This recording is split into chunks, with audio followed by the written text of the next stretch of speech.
মোৰ হাতত দেখিবলৈ পাইছে এখন ফৰ্ম আৰু এইখন ফৰ্ম ফিলআপ কৰি জমা দিলেহে আপোনালোকে মুখ্যমন্ত্ৰী আত্মনিৰ্ভৰশীল অসম অভিযান 2.0 জৰিয়তে যি বাকী থকা 25,000 টকা সেই 25,000 টকাটো লাভ কৰিব অন্যথা কিন্তু আপোনালোকে 25,000 টকাটো লাভ নকৰে গতিকে আপোনালোকে প্ৰত্যেকজন ব্যক্তিয়ে কিন্তু এইখন ফৰ্ম ফিলআপ কৰি জমা দিব লাগিব এতিয়া কথা হৈছে আপোনালোকে এইখন ফৰ্ম কেনেকৈ ফিলআপ কৰিব লগতে ফৰ্মখন ক'ৰ পৰা আপোনালোকে লাভ কৰিব বা ফৰ্মখন কেনেকৈ সংগ্ৰহ কৰিব সকলো বিষয়বস্তু কিন্তু এই ভিডিঅ'ৰ জৰিয়তে আপোনালোকক জনাম গতিকে ভিডিঅ'টো কিন্তু আপোনালোকে সম্পূৰ্ণকৈ চাই থাকিব লাগিব ইয়াৰ লগতে যিসকলে নতুনকৈ আবেদন কৰিব বুলি ভাবি আছে সেইসকলে কিন্তু এই বিষয়সমূহ জানি ৰখাটো ভাল কিয়নো যেতিয়া নেকি আপোনালোকে এপ্লাই কৰিব আপোনালোকে টকাসমূহ পাব লাগিব সেই সময়ত কিন্তু আপোনালোকৰ কিন্তু এই বস্তুসমূহ প্ৰয়োজন হ'ব গতিকে আপোনালোকে আগতীয়াকৈ বিষয়বস্তুসমূহ জানি ৰখাটো ভাল যেনে মূল কথাটো হ'ল যে আপোনালোকে এইখন ফৰ্ম কেনেকৈ সংগ্ৰহ কৰিব ক'ৰ পৰা সংগ্ৰহ কৰিব ক'ত জমা দিব লগতে আপোনালোকে কেনেকৈ ফিলআপ কৰিব সকলো বিষয়বস্তু জনাম ইয়াৰ লগতে আপোনালোকৰ বাবে আৰু এটা সুখবৰ লৈছো কিন্তু মই আপোনালোকৰ বাবে আৰু এটা সুখবৰ লৈছো হেয়া হ'ল যে বৰ্তমান সময়ত কিন্তু আপোনালোকে স্ক্ৰিনত যিটো গেম দেখিবলৈ আছে এই গেমটো খেলি কিন্তু প্ৰচুৰ পৰিমাণে টকা ইনকাম কৰিব পাৰিব আৰু মই নিজে অলৰেডি কিন্তু ইনকাম কৰিছো মই আপোনালোকক হেয়া দেখুৱাইছো মই ইয়াতে ক্লিক কৰিলো উইথড্ৰ অপচনত ক্লিক কৰিলো উইথড্ৰ অপচনত ক্লিক কৰাৰ পিছত মই ট্ৰানজেকচন ইয়াতে চাওক মই উইথড্ৰ কৰিছিলো কিমান $60 আৰু $60 বৰ্তমান ভ্যালু কিন্তু 5,000 কৈ অধিক টকা অৰ্থাৎ মই অলৰেডি 5,000 কৈ অধিক টকা কি কৰিছো ইনকাম কৰিছো আৰু ইয়াতে কিন্তু অলৰেডি $11 এটা জমা হৈ আছে গতিকে আপোনালোকে যদি বিচাৰে আপুনিও কিন্তু ইয়াৰ পৰা গেম খেলি ইনকাম কৰিব পাৰিব লগতে আপোনালোকে ৰেফাৰ কৰিও আৰ্ন কৰিব পাৰিব আৰু এটা কথা আপোনালোকে হয়তো বহুতে ভাবিব পাৰে যে হয়তো ইয়াতে টকা লগাই গেম খেলিব লাগিব নহয় আপোনালোকে কোনো ধৰণৰ টকা লগাব নালাগে 100% ফ্ৰী আৰু আপোনালোকে ইয়াতে ৰেফাৰ কৰি প্লাছ আপোনালোকে যেটো গেম দেখিবলৈ আছে গেমটো খেলি আপোনালোকে ইনকাম কৰিব পাৰিব এতিয়া আপুনি হয়তো ভাবি আছে ইয়াতে কেনেকৈ ৰেজিষ্ট্ৰেচন কৰিব বা গেমটো কেনেকৈ খেলিব লাগে এই বিষয়ে মই অলৰেডি এটা ভিডিঅ' বনাই ৰাখিছো আৰু সেই ভিডিঅ' লিংক মই এই ভিডিঅ'ৰ ডেসক্ৰিপচনত দিম আপোনালোকে তাৰ পৰা ভিডিঅ' চাই ৰেজিষ্ট্ৰেচন কৰক আৰু আপোনালোকে ইয়াতে গেম খেলি প্ৰচুৰ পৰিমাণে ইনকাম কৰক মই কিন্তু এটো কোনো ধৰণৰ প্ৰমোশন কৰা নাই মই নিজে ইনকাম কৰিছো যাৰ বাবে মই আপোনালোকক বিষয়টো শেয়াৰ কৰিলো আশা কৰো আপুনি নিশ্চয় জানিব পাৰিলে আপুনিও যদি বিচাৰে তেনে ক্ষেত্ৰত আপোনালোকৰ ভিডিঅ'ৰ ডেসক্ৰিপচনত লিংক দিয়া ভিডিঅ'টো চাই কিন্তু আপোনালোকে ৰেজিষ্ট্ৰেচন কৰি ইয়াৰ পৰা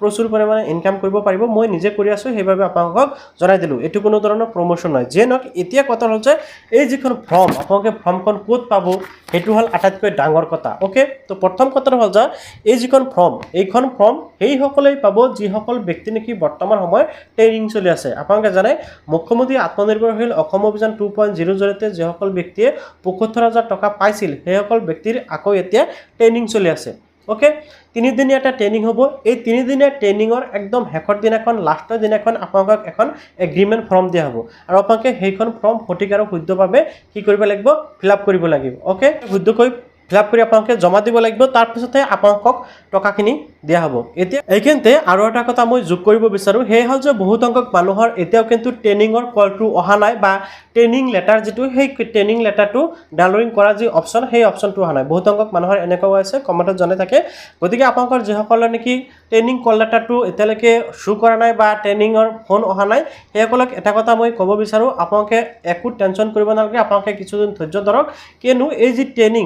ট্ৰেনিংটো কিন্তু জুলাই মাহৰ 8 তাৰিখৰ পৰা আৰম্ভ হৈছে আৰু 31 জুলাইলৈকে কিন্তু এই ট্ৰেনিংটো চলি থাকিব গতিকে আপোনাৰ যদি এতিয়ালৈকে ট্ৰেনিং কল লেটাৰ বা ট্ৰেনিংৰ যি ফোন আহে সেই ফোনটো অহা নাই আপোনালোকে একো চিন্তা কৰিব নালাগে আপোনালোকে কিছুদিন ওয়েট কৰি দিয়ক আপোনালোকৰ কিন্তু ফোন আহি যাব বা ট্ৰেনিংৰ কল লেটাৰ আপোনালোকৰ যেটো পোৰ্টেল সেই পোৰ্টেলটো শো কৰিব আপোনালোকে তাৰ পৰা ট্ৰেনিং কল লেটাৰটো ডাউনলোডিং কৰিব পাৰিব ওকে আৰু ট্ৰেনিং কল লেটাৰ কেনেকৈ ডাউনলোডিং কৰিব পাৰি সেই বিষয়ে মই অলৰেডি ভিডিঅ' বনাই ৰাখিছো আপোনালোকে সেই ভিডিঅ'টো চাই ল'ব পাৰে যেনক এতিয়া কথা হ'ল যে আপোনালোকৰ 3 দিনীয়া ট্ৰেনিংৰ পিছত কিন্তু এই যিখন ফৰ্ম আছে এইখন ফৰ্ম আপোনালোকক দি দিলে অৰ্থাৎ এগ্ৰিমেন্ট ফৰ্মটো এতিয়া আপোনালোকে এই এগ্ৰিমেন্ট ফৰ্মটো যাতে সঠিক আৰু শুদ্ধভাৱে ফিলআপ কৰিব পাৰে হেয়া মই এতিয়া দেখুৱাই আছো কিয়নো দেখিবলৈ পাইছো বহুত সংখ্যক মানুহৰ এই ফৰ্মটো ফিলআপ কৰাৰ সময়ত খেলিমেলি লাগে ওকে তো কেনেকৈ ফৰ্মটো ফিলআপ কৰিব এতিয়া মই আপোনালোকক দেখুৱাই আছো সো বাৰকল আপোনালোকে নিশ্চয় দেখিবলৈ পাইছে এইখন হল এগ্ৰিমেন্ট ফৰ্ম আৰু আপোনালোকে কিন্তু এইখন ফৰ্ম ফিলআপ কৰি জমা দিব লাগিব এটো মই জাস্ট আপোনালোকক বুজোৱাৰ কাৰণে ডেমো এটা বনাই ৰাখিছো আৰু এনেকৈ ফৰ্ম এখন আপোনালোকক দি দিয়া হ'ব আৰু এইখন ফৰ্ম আপোনালোকে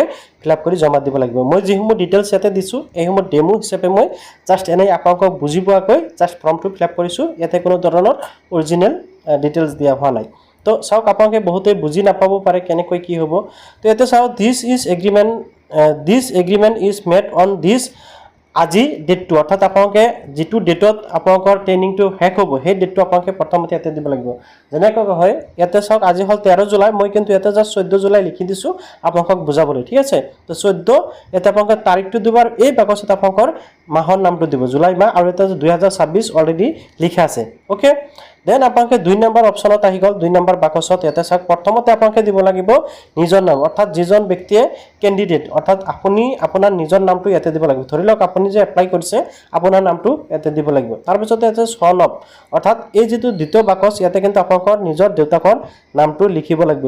পুৰুষ হোক মহিলা হোক কোনো কথা নাই ইয়াতে দেউতাকৰ নাম দিব তাৰপিছত এণ্ড স্পৌজ নেম ইয়াতে আহি যাব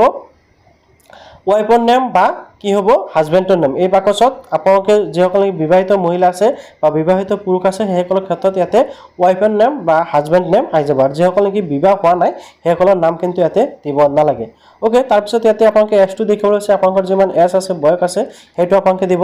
তাৰপিছত ইয়াতে আপোনালোকৰ এড্ৰেছটো দিব লাগিব ইয়াৰ পিছত এটা চাওক ৰেচিডিং এট ইয়াতে এটৰ পিছত ইয়াতে চাওক আপোনালোকে দেখিব লৈছে ইয়াতে কিন্তু আপোনালোকৰ এড্ৰেছটো দিব লাগিব ফুল এড্ৰেছ ঠিক আছে যে ইয়াতে যি আছে এজ নাম্বাৰ অৰ্থাৎ হাউস নাম্বাৰ 12 এনেকৈ নবীন পথ গুৱাহাটী এনেকৈ লিখা হৈছে যে ইয়াতে আপোনালোকে এড্ৰেছটো দিব লাগিব দেন আপোনালোকে দেখিব আছে আধাৰ নাম্বাৰ এই বাকচত আপোনালোকে আধাৰ নাম্বাৰ দেখিবলৈ পাইছে মই জাস্ট এটো কিন্তু ডেমো আধাৰ নাম্বাৰ দিছো এটো কোনো ধৰণৰ অৰিজিনাল আধাৰ নাম্বাৰ নহয় তাৰপিছত ইয়াতে আহিছে আপোনালোকে দেখিব আছে পান নাম্বাৰ ইয়াতে কিন্তু আপোনালোকৰ পান কাৰ্ডৰ নাম্বাৰটো দিব লাগিব এটো মই জাস্ট ডেমো হিচাপে দি দিছো এটো কিন্তু কোনো ধৰণৰ অৰিজিনাল পান কাৰ্ড নাম্বাৰ নহয় ঠিক আছে মই জাস্ট এনেই লিখি দিছো আপোনালোকক বুজাবলৈ তাৰপিছত ইয়াতে দেখিবলৈ পাইছে এই যেটো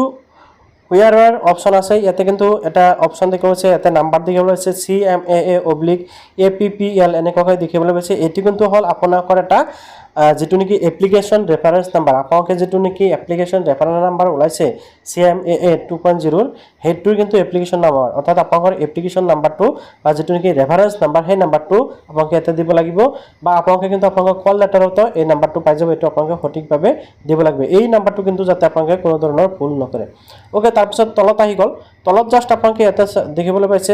সাইনেড বাই বেনিফিচিয়াৰী অৰ্থাৎ আপোনালোকে নিজে সিগনেচাৰ কৰিব তাৰপিছত আপোনাৰ নাম দিব আৰু ডেটটো ইয়াতে দিব আৰু ইয়াতে আপোনালোকৰ প্লেসটো দি দিব ওকে জাস্ট এইখিনিয়ে আৰু এইখিনিয়ে হল আপোনালোকৰ ফৰ্মটো ফিল আপ কৰা কাম সম্পূৰ্ণ হৈ গ'ল এতিয়া কথা হল আপোনালোকে যদি বুজিবাত কোনো ধৰণৰ অসুবিধা হয় এই যিকোন ফৰ্ম ডেমো ফৰ্ম আছে এই ডেমো ফৰ্মটো মই কি কৰিম মোৰ হোৱাটসএপ চেনেল প্লাস মোৰ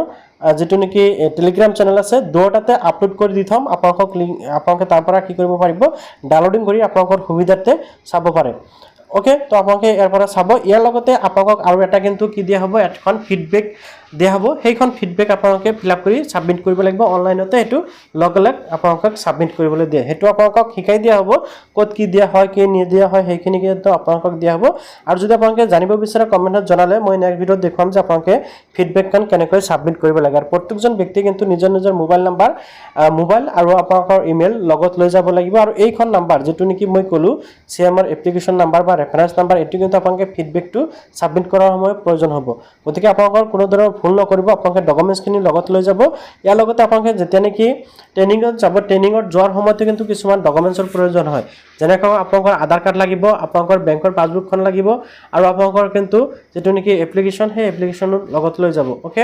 মোবাইল নাম্বাৰ থাকিব লাগিব আধাৰ কাৰ্ড পান কাৰ্ড আৰু হল বেংক পাছবুক এই তিনিটা documents Aadhaar card PAN card bank passbook এই তিনিটা ডকুমেন্টছ আপোনালোকে ভুলতো থৈ নাযাব আপোনালোকে কিন্তু লগত লৈ যাব লাগিব আৰু এইখন ফৰ্ম আপোনালোকক অফিচৰ ফালৰ পৰা প্ৰভাইড কৰা হ'ব আপোনালোকে অফিচত জাস্ট ফিল আপ কৰি আপোনালোকে জমা দিলে হ'ব একো টেনচন কৰিবলগীয়া নাই আৰু আপোনালোকে যে বুজি পাবলৈ এইখন ফৰ্ম আপোনালোকে ডাউনলোডিং কৰি এবাৰ চাব পাৰে যে কেনেকুৱা ফৰ্ম কি আপোনালোকে হয়তো চাব পাৰে তো আশা কৰিছো আপুনি নিশ্চয় বুজি পালে তো ভিডিঅ'টো ভাল পালে নিশ্চয় লাইক আৰু কৰি চেনেলটো সাবস্ক্ৰাইব কৰিবলৈ পাহৰি